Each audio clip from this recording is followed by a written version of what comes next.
একজন ব্যবসায়ী প্রায় 50-60-70 লক্ষ টাকা পর্যন্ত ফার্নিচার আছে। সব 50 থেকে 60 কোটি টাকা ক্ষয়ক্ষতির কথা আমরা দেখেছি।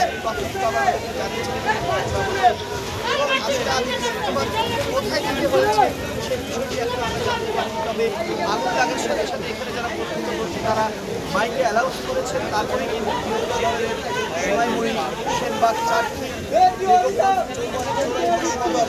সব জায়গায় কিন্তু ফায়ার সার্ভিস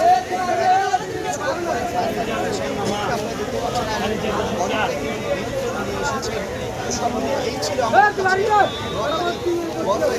বাজারের যে সূচনা বা সূত্রপাতার সর্বশেষ চ্যানেল লকের সর্বশেষ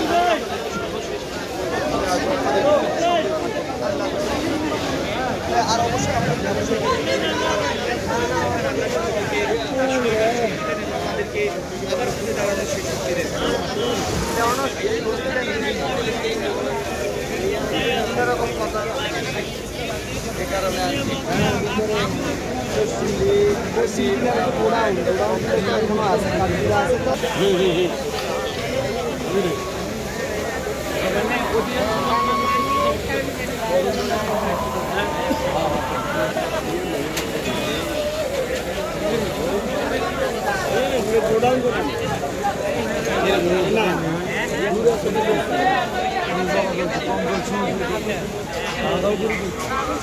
সাংবাদিক ভাইরা আপনার